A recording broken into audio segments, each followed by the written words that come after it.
Sejam bem-vindos a mais uma leitura diária. A passagem de hoje se encontra no livro de 2 Reis, do capítulo 1 ao capítulo 4, Elias e o rei Acasias.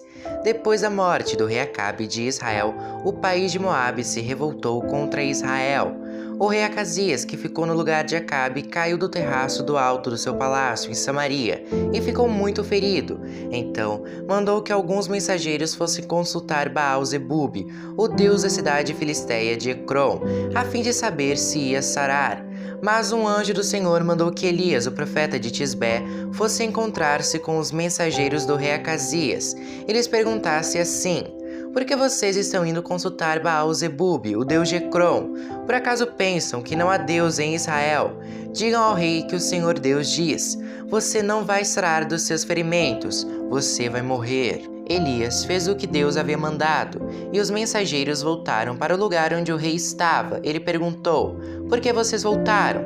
Eles responderam: um homem se encontrou com a gente e disse que voltássemos, e disséssemos que o Senhor manda perguntar o seguinte: por que é que você está mandando mensageiros para consultarem Baal-zebub, o deus de Ecrom? Será que você pensa que não há Deus em Israel? Você não vai sarar dos seus ferimentos, você vai morrer. Como era o homem que lhes disse isso? Perguntou o rei. E eles responderam: ele estava usando uma capa de pele de animais amarrada com um cinto de couro. É Elias, o profeta de Tisbé, disse o rei. Então, mandou que um oficial fosse com 50 soldados prender Elias. O oficial o encontrou sentado no alto de um morro e disse: homem de Deus, o rei mandou você descer daí. Elias respondeu: se eu sou um homem de Deus, que venha fogo do céu e mate você e os seus soldados. No mesmo instante, desceu fogo do céu e matou o oficial e os seus soldados. O rei enviou outro oficial com 50 soldados. Ele subiu e disse a Elias: homem de Deus, o rei ordenou que você desça daí agora mesmo. Elias respondeu: se eu sou um homem de Deus, que venha fogo do céu e mate você e os seus soldados. No mesmo instante, o fogo de Deus desceu e matou o oficial e os seus soldados. Mais uma vez o rei mandou um oficial com 50 soldados. Ele subiu o morro, ajoelhou-se em frente de Elias e pediu: homem de Deus, por favor, não acabe com a minha vida, nem com a vida destes 50 homens. Os outros 2 oficiais e os seus soldados foram mortos pelo fogo do céu, mas tenha dó de mim, por favor. O anjo do Senhor disse a Elias: desça com ele e não tenha medo. Então, Elias foi junto com o oficial falar com o rei e disse: o Senhor Deus diz assim: ó rei, você agiu como se em Israel não houvesse Deus para consultar e mandou mensageiros para consultarem Baal-zebub, o deus de Ecrom. Por isso, você não vai ficar bom, você vai morrer. E Acasias morreu, como o Senhor tinha dito por meio de Elias. Acasias não tinha filhos e por isso o seu irmão Jorão ficou no lugar dele como rei. Isso aconteceu no 2º ano do reinado de Jeorão, filho de Josafá, rei de Judá. Todas as outras coisas que o rei Acasias fez estão escritas na história dos reis de Israel. Capítulo 2. Elias é levado para o céu. Chegou o tempo de o Senhor Deus levar Elias para o céu num redemoinho. Elias saiu de Gilgal junto com Eliseu, e no caminho Elias disse: fique aqui, porque o Senhor me mandou ir até Betel. Mas Eliseu disse: juro pelo Senhor Deus e pelo Senhor que eu não o deixarei. E assim, os 2 foram até Betel. Um grupo de profetas que morava ali foi falar com Eliseu e lhe perguntou: você sabe que hoje o Senhor vai levar o seu mestre para longe de você? Sim, eu sei, respondeu Eliseu, mas não vamos falar nisso. Então, Elias disse a Eliseu: fica aqui, porque o Senhor me mandou ir até Jericó. Mas Eliseu disse: juro pelo Senhor Deus e pelo Senhor que eu não o deixarei. E assim, os 2 foram até Jericó. Um grupo de profetas que morava ali foi falar com Eliseu e perguntou: você sabe que hoje o Senhor vai levar o seu mestre para longe de você?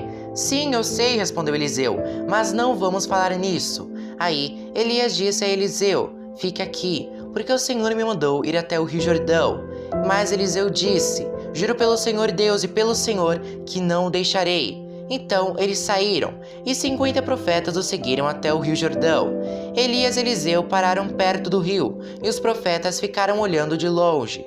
Aí Elias tirou a sua capa, enrolou-a e bateu com ela na água. a água se abriu, e ele e Eliseu passaram para o outro lado, andando em terra seca. Aí Elias disse a Eliseu: diga o que você quer que eu faça por você antes que eu seja levado embora. Eliseu disse: quero receber como herança 2 vezes mais poder do que os outros profetas vão receber. Elias disse: esse pedido é difícil de atender, mas você receberá o que está me pedindo se me vir quando eu estiver sendo levado para longe. Se você não me vir, não receberá. E assim foram andando e conversando. De repente, um carro de fogo puxado por cavalos de fogo separou um do outro, e Elias foi levado para o céu num redemoinho. Eliseu viu o que aconteceu e gritou: meu pai, o Senhor sempre foi como um exército para defender Israel. E nunca mais ele viu Elias. Muito triste, Eliseu rasgou a sua capa pelo meio. Depois, pegou a capa de Elias que havia caído, voltou para a beira do rio Jordão e parou ali. Então, bateu na água com a capa de Elias e disse: onde está o Senhor, o Deus de Elias? Aí, bateu de novo na água e ela se abriu. Ele passou para o outro lado. Os 50 profetas de Jericó viram isso e disseram: o poder de Elias está com Eliseu. Então, foram encontrar-se com ele. Ajoelharam-se diante dele e disseram: nós que estamos aqui, somos 50 homens fortes. Deixe que vamos procurar o seu mestre. Talvez o Espírito do Senhor Deus o tenha carregado e deixado em alguma montanha ou em algum vale. Não, vocês não devem ir, respondeu Eliseu. Mas eles insistiram, até que ele mudou de ideia e deixou que fossem. Os 50 foram e durante 3 dias procuraram Elias por toda parte, porém não o acharam. Então voltaram a Jericó, onde Eliseu estava esperando. Eliseu disse: eu não falei para vocês não irem. A água purificada por Eliseu. Alguns homens de Jericó foram falar com Eliseu e disseram: como o senhor sabe, esta cidade é boa, mas a água não presta e provoca abortos. Então Eliseu mandou: ponham um pouco de sal num prato novo e tragam para mim. Eles levaram, e Eliseu foi até a fonte, jogou o sal na água e disse: o que o Senhor Deus diz é isto: eu fiz esta água ficar pura, e ela não provocará mais mortes nem abortos. E aquela água ficou pura até hoje, como Eliseu disse que ia ficar. Os rapazes zombadores. Eliseu saiu de Jericó para ir a Betel. Ele ia andando pela estrada quando alguns rapazes saíram de uma cidade e começaram a caçoar dele, gritando assim: o seu careca, fora daqui! Eliseu virou para trás, olhou firme para os rapazes e os amaldiçoou em nome de Deus, o Senhor. Então, 2 ursas saíram do mato e despedaçaram 42 deles. Dali, Eliseu foi até o Monte Carmelo e depois voltou para Samaria. Capítulo 3. Guerra entre Israel e Moabe. No ano 18 do reinado de Josafá de Judá, Jorão, filho de Acabe, se tornou rei de Israel e governou 12 anos em Samaria. Ele pecou contra Deus o Senhor, porém não foi como seu pai ou sua mãe Jezabel. Jorão derrubou a coluna do deus Baal, que o seu pai havia mandado levantar. No entanto, como o rei Jeroboão, filho de Nebate, havia feito antes dele, Jorão levou o povo de Israel a cometer os mesmos pecados sem parar. O rei Messa, do país de Moabe, criava carneiros e todos os anos entregava como imposto ao rei de Israel 100.000 carneirinhos e a lã de 100.000 carneiros. Porém, quando o rei Acabe morreu, Messa se revoltou contra Israel. Por isso, o rei Jorão saiu imediatamente de Samaria e reuniu todo o seu exército. Ele mandou ao rei Josafá de Judá o seguinte recado: o rei de Moabe se revoltou contra mim. Você quer ir comigo guerrear contra Moabe? O rei Josafá respondeu: eu irei, estou às suas ordens, e assim também os meus soldados e os meus cavalos. Que caminho pegaremos para o ataque? Nós iremos pelo caminho do deserto de Edom, disse Jorão. E assim, o rei Jorão, o rei de Edom e o rei de Judá partiram e marcharam 7 dias. Então a água acabou, e não havia água nem para os homens nem para os animais de carga. Aí o rei Jorão exclamou: estamos perdidos. O Senhor Deus os entregou os 3 ao rei de Moabe. O rei Josafá perguntou: existe por aqui algum profeta de Deus o Senhor, para que consultemos o Senhor por meio dele? Um oficial do exército do rei Jorão respondeu: Eliseu, filho de Safate, está por aí. Ele era o ajudante de Elias. Ele é profeta e diz o que o Senhor manda, disse o rei Josafá. Então, os 3 reis foram falar com Eliseu, mas ele disse ao rei de Israel: o que é que eu tenho com isso? Vá falar com os profetas que o seu pai e a sua mãe consultavam. Jorão disse: não, pois foi o Senhor quem nos entregou os 3 reis ao rei de Moabe. Eliseu disse: Juro pelo Deus vivo, Senhor Todo-Poderoso, a quem sirvo, que se eu não respeitasse o seu aliado, o rei Josafá de Judá, eu não daria nenhuma atenção ao Senhor. Agora me tragam um músico. Enquanto o músico tocava a harpa, o poder do Senhor Deus veio sobre Eliseu, e ele disse: O que o Senhor diz é isto: façam muitas covas em todo o leito seco deste ribeirão, pois vocês não vão ver chuva nem vento, mas mesmo assim o leito deste ribeirão vai se encher de água, e vocês, o seu gado e os seus animais de carga terão muita água para beber. E Eliseu continuou: E para o Senhor Deus é fácil fazer isso. Ele também lhes dará vitória contra os moabitas. Os senhores conquistarão todas as melhores cidades deles, e a cidade cercada de muralhas. Cortarão todas as suas árvores frutíferas, taparão todas as suas fontes de água e estragarão todas as suas terras de plantação, cobrindo-as de pedras. No dia seguinte, na hora do sacrifício da manhã, a água veio correndo na direção de Edom e cobriu o chão. Os moabitas ficaram sabendo que os 3 reis tinham vindo atacá-los. Então, todos os homens que podiam lutar, tanto os mais velhos como os mais moços, foram chamados e ficaram na fronteira. Quando eles se levantaram na manhã seguinte, o sol estava brilhando na água, fazendo com que ela parecesse vermelha como sangue. Então gritaram: Aquilo é sangue! Com certeza os 3 reis lutaram entre si e mataram uns aos outros. Vamos pegar tudo o que eles deixaram no acampamento. Porém, quando os moabitas chegaram ao acampamento, os israelitas os atacaram e os fizeram fugir. Os israelitas perseguiram os moabitas, matando-os e destruindo as suas cidades. Conforme iam passando por um terreno de plantação, cada israelita jogava uma pedra nele, até que finalmente todos os campos estavam cobertos de pedras.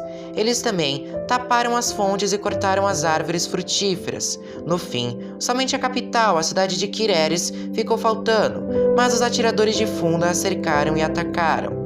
O rei de Moabe percebeu que estava perdendo a batalha. Então, com 700 soldados armados com espadas, tentou forçar passagem através das linhas inimigas, a fim de fugir para perto do rei da Síria. Porém, não conseguiu. Então, pegou seu filho mais velho, que iria ficar no lugar dele como rei, e o ofereceu em sacrifício ao deus de Moabe nas muralhas da cidade.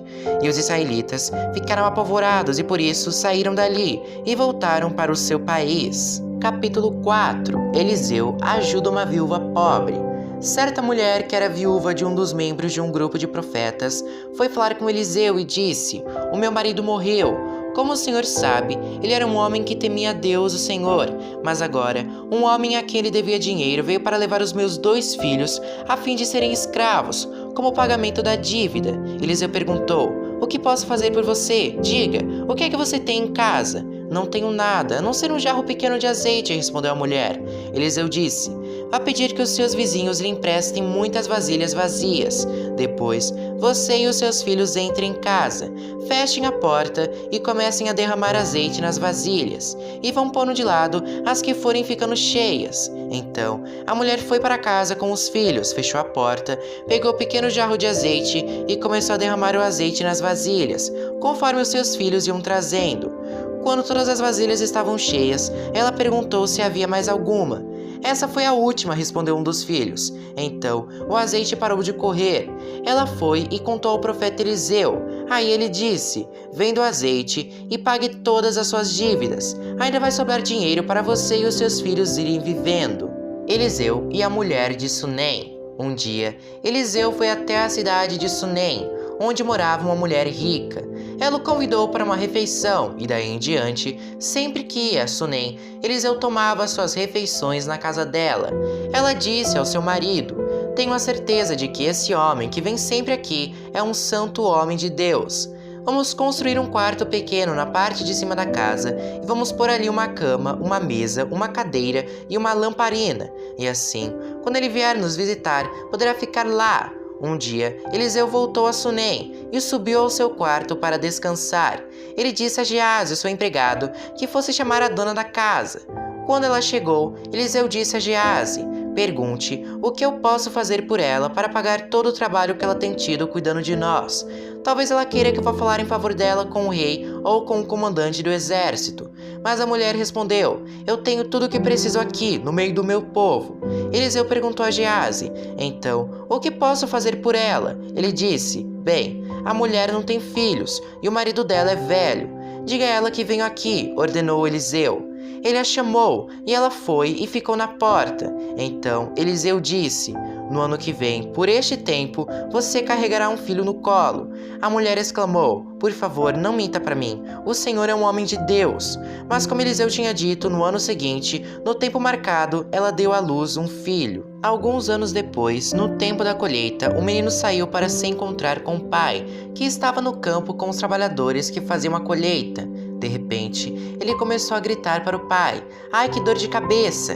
Então, o pai disse a um dos empregados: leve o menino para a mãe. O empregado carregou o menino até o lugar onde a mãe estava. Ela ficou com ele no colo até o meio-dia, e então ele morreu. Aí, ela o carregou para o quarto de Eliseu e o pôs na cama. Depois, saiu e fechou a porta. Então, chamou o marido e disse: mande o empregado trazer uma jumenta. Eu preciso ir falar com o profeta Eliseu. Volto o mais depressa que puder. O marido perguntou: por que você vai falar com ele hoje? Hoje não é sábado nem dia de festa da lua nova. Não faz mal, respondeu ela. Aí mandou que pusessem os arreios na jumenta e ordenou ao empregado: faça o animal andar o mais depressa que puder e só pare quando eu mandar. E assim ela saiu e foi para o Monte Carmelo, onde Eliseu estava. Quando ela ainda estava um pouco longe, Eliseu a viu chegando e disse ao seu empregado Geazi: veja, a mulher de Sunem vem vindo aí. Corra até lá e pergunte se tudo está bem com ela, com o marido e com o filho. A mulher disse a Geazi que estava tudo bem. Porém, quando chegou ao lugar onde Eliseu estava, ela se ajoelhou diante dele e abraçou os seus pés. Geazi ia tirá-la dali, mas Eliseu disse: não faça isso. Você não está vendo que ela está muito aflita? E o Senhor Deus não me disse nada sobre isso. Então a mulher disse a Eliseu: Senhor, por acaso lhe pedi um filho? Não lhe pedi que não me enganasse? Eliseu virou-se para Geazi e disse: apronte-se, pegue o meu bastão e vá. Não pare para cumprimentar ninguém que você encontrar. E se alguém cumprimentar você, não perca tempo respondendo. Vá direto e põe o meu bastão em cima do menino. Mas a mulher disse a Eliseu: juro pelo Senhor Deus e juro pelo Senhor mesmo que eu não o deixarei aqui. Aí Eliseu se levantou e foi com ela. Geazi foi na frente deles e colocou o bastão em cima do menino. Porém, ele não soltou nenhum gemido, nem havia nele qualquer outro sinal de vida. Então, Geazi voltou para encontrar Eliseu e disse: o menino não acordou. Quando Eliseu chegou, entrou sozinho no quarto e viu o menino morto na cama. Então, fechou a porta e orou a Deus o Senhor. Depois, deitou-se sobre o menino, pôs a sua boca sobre a boca dele, os olhos sobre os olhos e as mãos sobre as mãos. Quando Eliseu se deitou sobre o menino, o corpo da criança começou a esquentar. Eliseu levantou-se e andou de um lado para o outro do quarto. Depois, voltou e deitou-se de novo sobre o menino. Aí, o menino espirrou 7 vezes e abriu os olhos. Então, Eliseu chamou Geazi e mandou que ele chamasse a mãe. Quando a mulher entrou, Eliseu disse: pegue o seu filho. Ela caiu aos pés de Eliseu e encostou o rosto no chão. Depois pegou o filho e saiu. O cozido envenenado. Certa vez, quando havia falta de alimentos naquela terra, Eliseu voltou a Gilgal, enquanto estava ensinando um grupo de profetas. Ele mandou que o seu empregado pusesse uma panela grande no fogo e fizesse um cozido para eles. Então, um dos profetas saiu para o campo a fim de apanhar ervas. Ele achou uma trepadeira que dava umas frutas amargas e apanhou todas as que pôde carregar na sua capa. Então, voltou, cortou as frutas em pedaços e jogou dentro da panela, não sabendo o que eram. O cozido foi servido aos homens, mas assim que eles o provaram, começaram a gritar para Eliseu: o cozido está envenenado, e não queriam comer. Então Eliseu pediu um pouco de farinha, jogou dentro da panela e disse: sirvam mais um pouco de cozido para todos. E o cozido que estava na panela já podia ser comido sem perigo. 20 pães para 100 homens. Outra vez, um homem chegou de Baal-Salícia trazendo para Eliseu 20 pães feitos com a primeira cevada que havia sido colhida naquele ano, e também algumas espigas de cevada ainda verdes. Eliseu mandou que o seu empregado desse aquela comida ao grupo de profetas, mas o empregado perguntou: o senhor acha que isto dá para 100 homens? Eliseu respondeu: entregue a eles, eles comerão, pois o Senhor Deus diz que eles vão comer e ainda vai sobrar. Aí, o empregado lhes deu a comida, e como o Senhor tinha dito, todos comeram e ainda sobrou.